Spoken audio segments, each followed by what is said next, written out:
traer a la memoria el tema de la educación en la época de nuestros ancestros es hacer un peregrinaje por condiciones históricas y geográficas muy precisas, distintas a las nuestras, ¿no?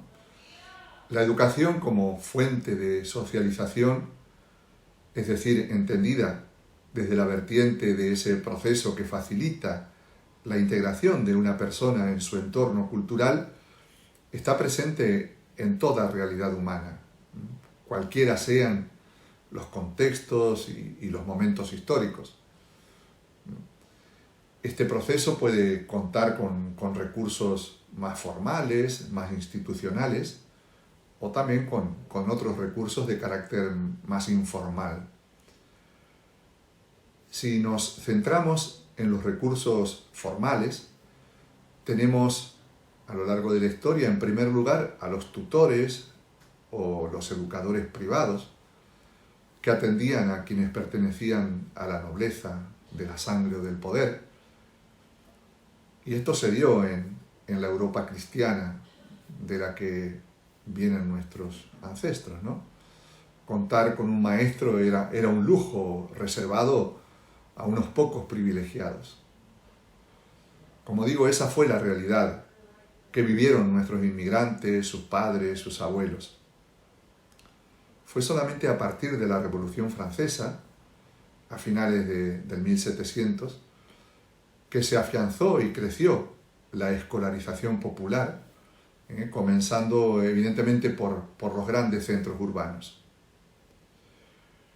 No nos puede extrañar que nuestros ancestros inmigrantes, sobre todo sus padres, que eran humildes campesinos, que vivían en pequeños poblados de la Alta Italia, muchas veces casi incomunicados, fueran en su gran mayoría analfabetos, que no podían acceder al recurso de la escolarización.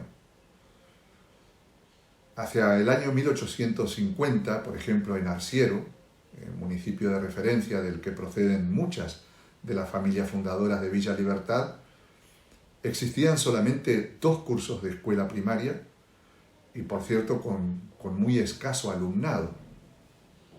En el resto de los numerosos caseríos dispersos entre las montañas y valles del municipio no existía ningún recurso de educación formal. De este modo, el analfabetismo era lo más normal. Era una realidad casi generalizada. Tampoco existía presión social a través de la demanda educativa para los niños, para los pequeños. Las familias no demandaban ese servicio. De hecho, los padres preferían tener a sus hijos, a sus hijas, colaborando en las duras tareas rurales, ¿no? No había conciencia de la proyección de progreso, tanto personal como socioeconómico, que podría derivar de la educación. Y tampoco existía un marco legal que hiciera de la escolarización una obligación para los padres y, por supuesto, un derecho para los hijos. En octubre del año 1872, apenas 4 años antes de la fundación de Villa Libertad, el Consejo del Ayuntamiento de Arsiero, que como dije era el centro más importante de muchos de nuestros inmigrantes, decidió no apoyar la solicitud presentada por Bortolo Lanaro, que era maestro de Castana, un caserío perteneciente al municipio. Este maestro requería el pago de 9,85 liras para libros a entregar a los alumnos más pobres. Y la respuesta fue tan clara como tremenda, ¿no? Y reveladora del pensamiento vigente. Dijeron: no es necesario que el ayuntamiento provea de libros a alumnos miserables. La escolarización era un sueño revolucionario, pero que tardaría en implantarse, sobre todo en el campesinado. Además, la oferta educativa de entonces ofrecía un currículo básico. Los saberes de las distintas asignaturas, las áreas de aprendizaje que hoy son abordados por nuestros hijos e hijas en la escuela, eran entonces impensables. Se centraban en la lectoescritura, las operaciones matemáticas básicas y algunas nociones de historia, dando eso sí una gran importancia a la catequesis, a la formación religiosa. No nos podemos olvidar que la Iglesia, contando con una amplia red a través de las parroquias, fue durante los primeros siglos de la escolarización popular europea el recurso fundamental, diría que el único recurso posible. De ahí que la escolarización y la catequesis fueran, durante esos primeros siglos, fueran de la mano. Existen muchos testimonios confirmando que los párrocos y capellanes, contando con una formación adecuada en los seminarios, fueron los primeros maestros de aquellos niños cuyos padres accedían a que acudieran a la parroquia para aprender a leer, escribir, contar. A nivel así de mi familia, puedo contaros que ese fue el caso de mi bisabuelo, ¿no? Luigi Calgaro, el nono Gillo. Él fue educado directamente por el cura párroco de Arciero y, según testimoniaron sus hijos, logró un nivel de educación superior al de los pobladores de la zona. Sus padres, ¿no? Francesco Calgaro y su madre Elisabetta Género, eran analfabetos. Quienes llegaron como colonos a Villa Libertad venían de este contexto, y entre ellos había quienes estaban alfabetizados con distintos niveles, algunos con un nivel muy básico, que apenas sabían firmar y leer a duras penas, y había quienes tenían un mayor nivel, ¿no? Con el cambio radical de contexto, habiendo abandonado sus empobrecidos terrenos en la Alta Italia, nuestros colonos vivieron una auténtica revolución educativa. Ellos supieron adherirse a una nueva valoración de la cultura, ¿no? No tardaron en optar por una educación formal para sus hijos e hijas a través de la escolarización que les ofrecía el Estado argentino. Para ellos era una novedad, que abría nuevas puertas, nuevas esperanzas. No podemos olvidar tampoco que el ideal educativo promovido entonces por el gobierno nacional se traducía en políticas de escolarización que atendieron a una población muy heterogénea y numerosa, llegada desde los distintos países europeos básicamente.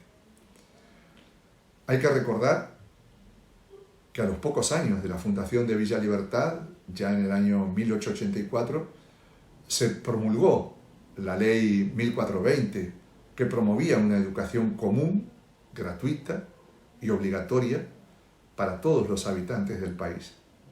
Aquella ley fue la piedra fundamental del sistema educativo nacional, promoviendo así la conformación justamente de un espíritu nacional, de una identidad única, ¿no? La sociedad y los políticos de entonces consideraban necesario generar una identidad nacional donde polacos, rusos, alemanes, suizos, españoles, franceses, italianos, ¿no?, encontraran un eje de cohesión cultural. La escuela se presentó así como el espacio más idóneo para lograr este objetivo estratégico. El idioma se convirtió en el canal transversal de encuentro de la multiculturalidad proveniente de la inmigración, y la escuela en una herramienta clave para su desarrollo, para obtener esta unidad en la pluralidad. La teoría del gobierno era clara, ¿no?, tanto a nivel nacional y provincial, y por esta razón, por ejemplo, el mismo año de la fundación en Villa Libertad, se creó una escuela primaria, adelantándose a la obligatoriedad que la ley 1420 señalaría 6 años más adelante. También los pobladores originales se vieron beneficiados de esta política educativa nacional, de alguna manera de estos intentos más pioneros, ¿no? Ya en el curso escolar de 1877 se contaba con 57 alumnos inscriptos en la recién inaugurada Escuela de la Colonia.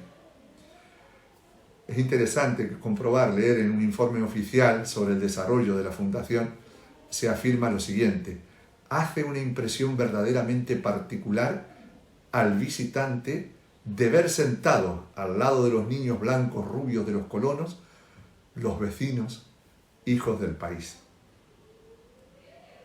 Como en toda realidad social, la diversidad está siempre presente.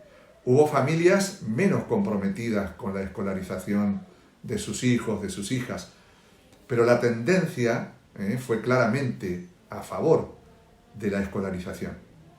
Más allá, por supuesto, de este esquema formal de la escuela y de las propias familias como institución educativa primera, hay que señalar que la parroquia, las capillas, conformaban la tercera pata de este trípode educativo en el que nuestros inmigrantes y sus hijos e hijas contaron con recursos formativos, ¿no? Esta vez digo desde una educación no formal, pero eficiente y de gran calado en la construcción de la cultura local. Tanto en la capilla posterior parroquia de Santa Rosa como en Villa del Rosario, los sacerdotes que fueron sucediendo en la animación, que se fueron sucediendo en la animación de la vida parroquial, hicieron del templo un espacio de encuentro, de crecimiento, no solamente en la fe, sino también en expresiones culturales. Grupos de teatro, la promoción del movimiento de la acción católica, la misma catequesis, la formación de coros para animar la liturgia, la creación de centros educativos, con el gran compromiso de los sacerdotes, conformaron instancias esenciales en la promoción de ese espíritu comunitario en el que nacían y se compartían los valores que sostenían la vida personal y social de nuestros primeros inmigrantes. Podemos afirmar que nuestros colonos encontraron en esta tierra de acogida, por cierto, un pan menos duro para ellos y para sus hijos, al tiempo que enriquecieron de manera muy significativa su propio perfil educativo. Este impulso fue el germen del gran desarrollo cultural, social y económico de nuestra región. Pero sobre todo, quiero subrayar que creó condiciones para el crecimiento personal.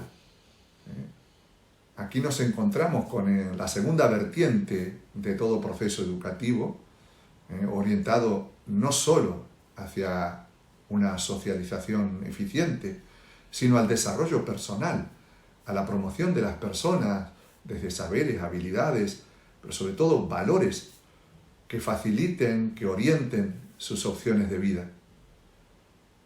Podemos decir que la educación les dio a nuestros abuelos inmigrantes herramientas para el progreso, ciertamente, herramientas para una identidad nacional compartida también, y valores que les hicieron ser personas más libres.